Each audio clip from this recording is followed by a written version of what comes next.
qu'y avait-il encore à faire? Voilà la question qui constitue notre thème pour la leçon que nous allons suivre tout au long de cette vidéo. Et aujourd'hui, nous allons accueillir un invité comme d'habitude. Et avec lui, nous allons développer cette thématique. Qu'y avait-il encore à faire? Bienvenue, chers téléspectateurs. Si vous n'êtes pas encore abonné, prière de vous abonner afin de ne rien rater sur les prochaines vidéos que nous allons publier. Bienvenue.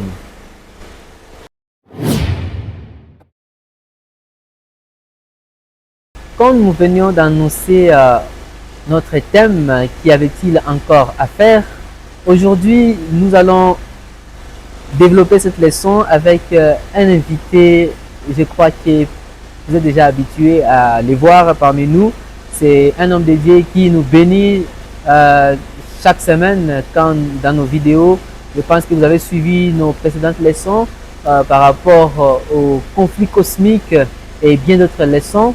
Si vous n'avez pas encore suivi ça, nous vous recommandons de suivre. Ce sont des belles leçons. Et voilà, aujourd'hui, nous sommes très heureux d'accueillir parmi nous encore le serviteur de Dieu, le pasteur Nathan Soundi. Pasteur Nathan, bienvenue. Merci beaucoup, cher Bonheur. Et aujourd'hui, nous sommes très heureux de vous voir en bonne santé. Et je pense que je ne me trompe pas. Vraiment, le Seigneur fait grâce. Nous sommes en bonne santé par la grâce de Dieu. Vraiment, nous sommes très ravis. Gloire au Seigneur. Amen. Avant de démarrer notre étude, nous prions de nous conduire dans la prière afin que le Saint-Esprit puisse nous guider. Prions le Seigneur. Éternel, notre Dieu, notre grand roi, nous te disons merci et te sommes infiniment reconnaissants parce que tu as bien voulu que nous puissions passer ce moment dans l'étude de ta parole. Que ton nom saint soit béni à jamais. Pardonne nos péchés, purifie-nous par le sang de Jésus. Que ton Esprit Saint nous guide de jusqu'à la fin. Au nom de Jésus. Amen. Amen. Merci beaucoup, cher pasteur, pour la prière. Alors, qu'y avait-il encore à faire? Quand j'ai reçu cette thématique, je me suis posé la question de savoir, est-ce que c'est vous qui vous posez, qui avez à faire encore, ou bien c'est qui pose cette question? La question vient d'où, cher pasteur? Merci beaucoup, cher Bonheur, pour cette précieuse question.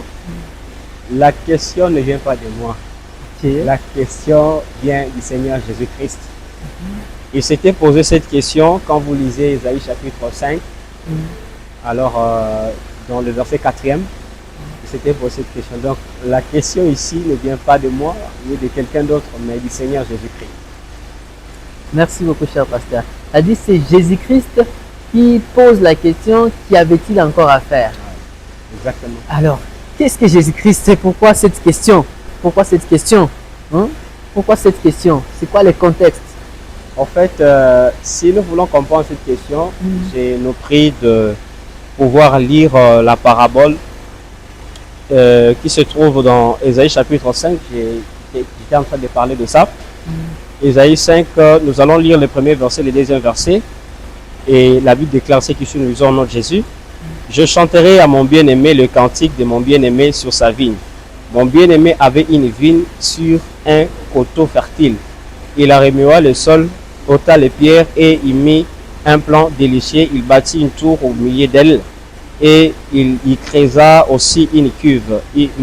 Puis il espéra qu'elle produirait des bons raisins, mais elle en a produit des mauvais.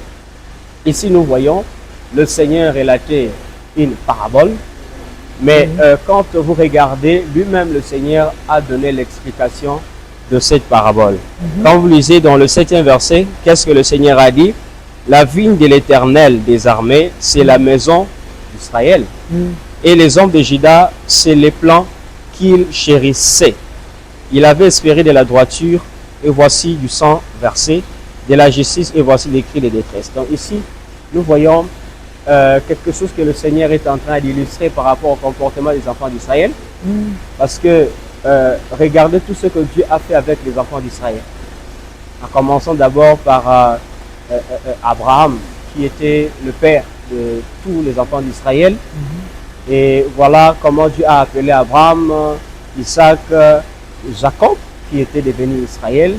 Comment Dieu avait travaillé avec les enfants d'Israël, comment Dieu les avait délivrés d'entre les mains des Égyptiens, quel miracle Dieu avait fait et comment Dieu avait traité avec eux une alliance. Tout ça pour leur permettre d'être en fait une lumière pour toutes les nations de la terre. Parce que, souvenez-vous, dans Genèse chapitre 12, lorsque Dieu a appelé Abraham, il dit que voilà, au travers de ta postérité, toutes les familles de la terre seront bénies. Donc Israël avait une mission d'amener la lumière de Dieu auprès de toutes les nations, donc le salut auprès de toutes les nations. Mais quand même, malgré tous les efforts que le Seigneur avait consentis, Israël n'avait pas pu accomplir sa mission. Et vous voyez même au travers du comportement des enfants d'Israël, les autres païens ne s'étaient pas convertis. Parce que les enfants d'Israël eux-mêmes étaient comportés très mal, face au regard de l'Éternel, même au regard du Messie, lorsque le Messie était arrivé. Vous allez vous rappeler, voyez les comportements de Pilate par exemple, face à Jésus. Quand nous lisons par exemple Jean chapitre 18, le verset 37, nous voyons le comportement de Pilate à l'égard de Jésus. Pilate lui dit, « Tu es donc roi ?» Jésus répondit, « Tu le dis, je suis roi. Je suis né et je suis venu dans le monde pour rendre témoignage à la vérité. Quiconque est de la vérité, écoute-moi. » S'il vous plaît, cher pasteur, en suivant bien ces versets, Jésus-Christ confirme qu'il est roi. Alors, qu'est-ce que cela signifie? Cela signifie beaucoup de choses. Lorsque le Christ parle de son royaume, j'aimerais d'abord parler que Jésus est le créateur de ce monde. Parce que lorsque nous lisons Genèse chapitre 1, verset 1, on dit au commencement Dieu créa le ciel et la terre. Donc on parle de l'univers. Mais lorsque nous arrivons dans Jean chapitre 1, verset 1 à 3, là-bas on nous montre que c'est la parole qui avait tout créé. Et la parole, c'est Jésus-Christ.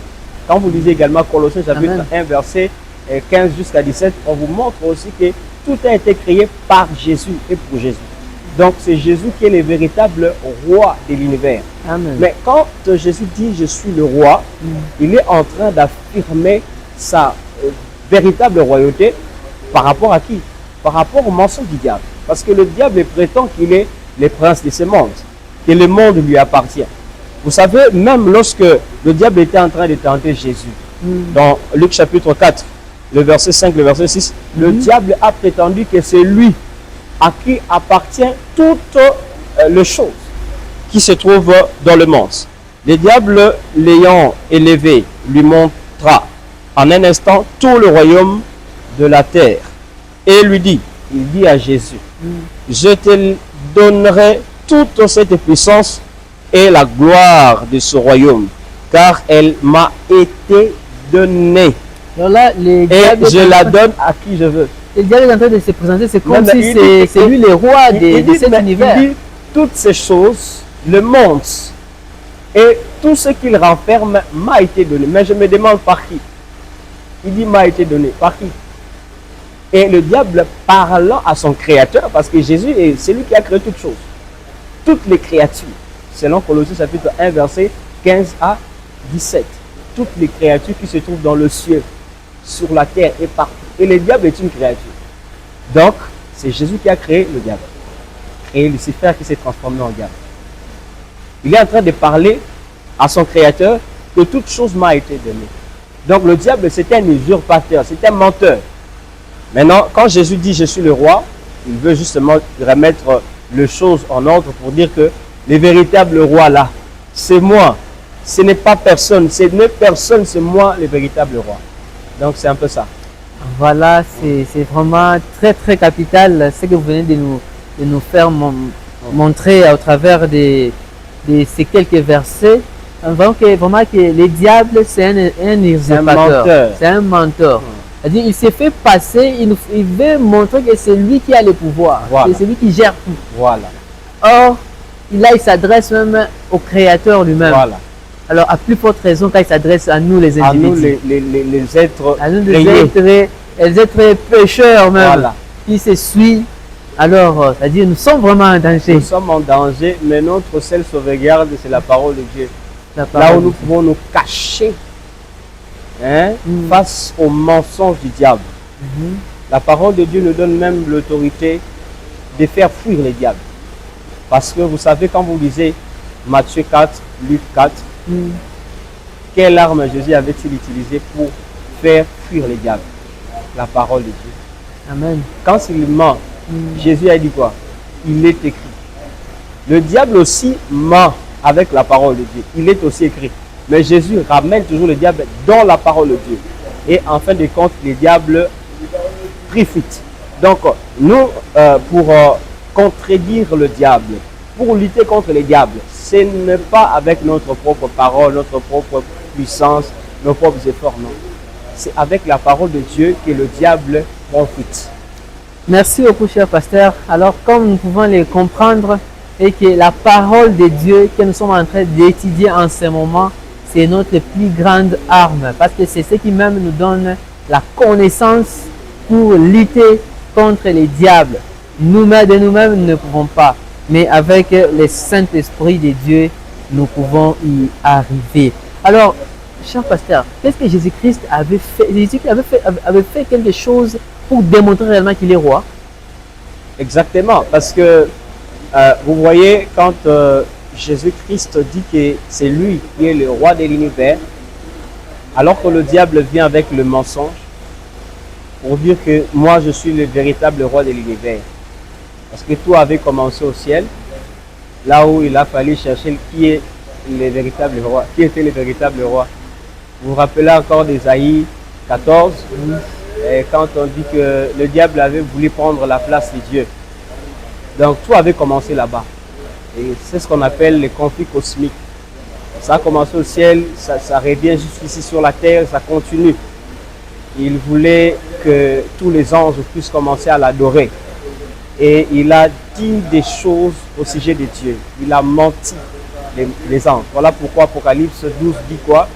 Un tiers d'anges furent précipités avec les diables. Donc il avait quand même gagné certains d'entre les anges. Un bon nombre. Oui, oui. C'est un bon nombre, comme vous avez dit là. Un tiers, c'est beaucoup. C'est beaucoup.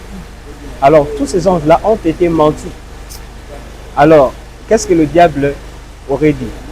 Le diable avait menti au sujet du caractère de Dieu. Alors, quand il ment au sujet du caractère de Dieu, Dieu n'est pas amour, Dieu est un tyran, il veut avoir toute la gloire, il nous prive de la liberté, des choses comme ça. Et vous savez, au ciel, les anges ne connaissaient pas les mensonges parce que là-bas, il y avait la sainteté. Le mal n'existait pas. On pouvait facilement croire à un mensonge tout en pensant que c'est la vérité. C'est comme ça qu'ils ont été pris dans son piège. Mais maintenant, qu'est-ce que Dieu va faire pour montrer à tout l'univers que celui qui est le véritable roi, que celui qui est le roi d'amour, ce n'est pas par force qu'il va montrer cela, qu'il va démontrer cela. C'est par la démonstration de l'amour. Voilà pourquoi, pour que Jésus montre qu'il est le véritable roi, il était venu ici mourir pour nous, pour montrer à toutes les créatures de ce monde que c'est lui qui aime toutes les créatures qui existent dans ce monde, et principalement les êtres humains. Alors, quand nous lisons Romains chapitre 3, le verset 23 et le verset 24, nous comprenons cette vérité. La Bible dit quoi? Car tous ont péché et sont privés de la gloire de Dieu. Et ils sont gratuitement justifiés par sa grâce, par les moyens de la rédemption qui est en Jésus-Christ. Amen. Ici, nous comprenons ce que Jésus avait fait pour montrer à tous les habitants des mondes, ça veut dire du monde céleste et du monde terrestre, que celui qui est le véritable roi d'amour, qui veut le bonheur de ses créatures. Même si nous avions péché, si on a dit tous ont péché, personne ne dira oh non, c'est seulement le péché d'Adam et Ève. Non, ici on a dit tous, nous tous. Adam et Ève avaient péché, nous aussi nous péchons. Nous continuons à pécher. Alors nous méritons la mort parce que la Bible dit que le salaire du péché c'est la mort. Maintenant, pour montrer qu'il est le véritable roi qui a bâti son autorité sur l'amour, il est venu, il n'a pas regardé ce que nous avions fait, mais il est venu pour mourir pour nous. Alors que le diable de son côté, qui prétend qu'il est le véritable roi, mais qu'est-ce qu'il est en train de faire? Il est en train de nous amener vers le mal, il est en train de nous tuer, il est en train de créer des guerres, des conflits. des mauvaises choses. Mais Jésus a montré qu'il est le véritable roi parce qu'il est venu manifester son amour pour nous en donnant sa propre vie en notre faveur. Alors, quelle est l'attitude de Jésus-Christ quand certains hommes n'arrivent pas, soit refusent ce qu'il fait pour eux dans leur vie? Jésus a une attitude de tristesse. Voilà pourquoi j'aimerais parler aux internautes qui me suivent. Vous savez, Jésus-Christ a donné sa vie pour nous. Et il ne force personne à l'accepter. Parce que la Bible déclare dans Jean chapitre 3, verset 16, car Dieu a tant aimé le monde qu'il a donné sa vie, il a donné son Fils unique, afin que quiconque croit à lui ne périsse pas, mais qu'il ait la vie. Donc, Jésus a donné sa vie pour nous, mais l'accepter n'est pas une obligation. Mais quand nous refusons là, il a très mal. Voilà pourquoi il a exprimé cette douleur-là dans Ésaïe chapitre 5, le verset 4. Qui avait-il encore à faire à ma vigne que je n'aie pas fait pour elle? Pourquoi quand j'ai espéré qu'elle produirait des bons raisins, en a-t-elle produit des mauvais? Jésus a très mal dans son cœur. Qu'est-ce que je devrais faire que je n'ai pas pu faire? J'ai déjà donné ma vie. Ça, c'est Jésus. J'ai déjà donné ma vie. Je me suis donné pour ce monde, pour les habitants de la terre. Mais qu'est-ce que je devrais encore faire de plus grand que donner ma vie pour permettre aux habitants de la terre de comprendre que je les aime? Qu'est-ce que je devrais encore faire? Jésus a déjà tout fait. Vous savez, à la croix, qu'est-ce qu'il avait dit? Tout est accompli. J'aime les Grecs. Les Grecs, on a dit tétélestai. Tétélestai signifie tout est fini, tout est accompli, tout est payé, tout est fait. Donc, Jésus avait tout payé pour nous. Il avait tout accompli pour nous. Il avait tout réalisé pour nous. Qu'est-ce qu'il devrait encore faire? Il pleure. Lorsque nous voyons par exemple, il y a des gens qui nient Jésus, qui refusent son sacrifice. Voilà même, en parlant de ceux qui nient Jésus-Christ. Alors, est-ce que, pour le moment, nous constatons qu'il y a certains qui acceptent la justice de Dieu, d'autres la rejettent. Est-ce qu'il y aura un moment où il y aura un accord, vraiment que tout le monde est d'accord avec la justice de Dieu? Est-ce que ça arrivera un jour? Alors que nous sommes sur la terre, alors que Jésus n'est pas encore revenu, il y aura toujours deux tendances. Ceux qui acceptent Jésus et ceux qui refusent. Mais il y aura un moment, quand Jésus reviendra, quand il va rétablir toutes choses. Je parle d'abord du moment où quand il va revenir, quand il va prendre ses rachetés, tout le monde sera d'accord avec le fait que Dieu est juste. D'abord, j'aimerais parler de quand Jésus va revenir. Vous savez, quand Jésus revient, il nous prend, il monte avec nous au ciel. Il y aura une période de 1000 ans où nous allons passer avec lui au ciel en train d'affirmer sa justice. C'est ce que nous voyons dans Apocalypse chapitre 15, verset 3, verset 4. La Bible dit, parlant de ceux qui vont être rachetés, et il chante les cantiques de Moïse, le serviteur de Dieu, et le cantique de l'agneau en disant, tes œuvres sont grandes et admirables, Seigneur Dieu Tout-Puissant. Tes voies sont comment? Justes et véritables, Roi des nations. Qui ne craindrait, Seigneur, et ne glorifierait ton nom? Car seul tu es comment? Saint. Et toutes les nations, comment? Toutes les nations feront quoi? Viendront et se prosterneront devant toi parce que tes jugements ont été comment? Manifestés. Ici, on parle de toutes les nations rachetées. Viendront, n'est-ce pas? Et se prosterneront devant toi. En ce moment-là, tous seront d'accord que Dieu est comment? Juste. Mais vous savez également que le diable aussi, en Apocalypse, on parle de ce que je vous ai dit, que lorsque le Seigneur reviendra, nous allons partir avec lui, nous allons passer 1000 ans avec lui. Et pendant ces 1000 ans-là, le diable restera ici enchaîné avec ses anges. Voilà pourquoi l'Apocalypse utilise le symbolisme, l'image d'un ange qui vient lier le dragon.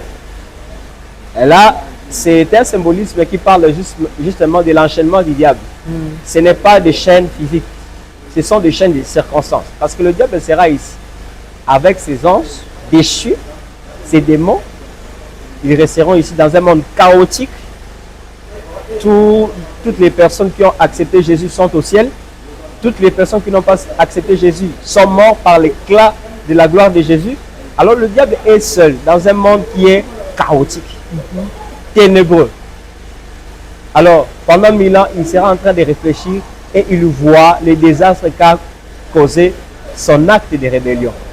Et lui-même là dira en tout cas, Dieu a été juste. Même ces démons aussi diront que, en tout cas, c'est nous qui sommes mauvais. Voilà ce que nous avons fait au monde. Voilà ce qui nous arrive. Donc, Dieu sera justifié à la fin de toutes choses. Lorsque le mal sera éradiqué, le Seigneur sera justifié. Mais pour l'instant, il y aura toujours des tendances. Alors, comme c'est une évidence, il y aura toujours des tendances. Donc, nous, devant cette question-là si profonde de Jésus-Christ, qu'y avait-il encore à faire alors qu'il avait déjà donné sa vie en sacrifice? Alors, qu'est-ce que nous pouvons retenir de ce questionnement-là de Jésus, nous qui vivons le temps présent? C'est très important de retenir que, tel que nous sommes là, nous sommes bénéficiaires du sacrifice de Jésus alors que nous sommes en vie.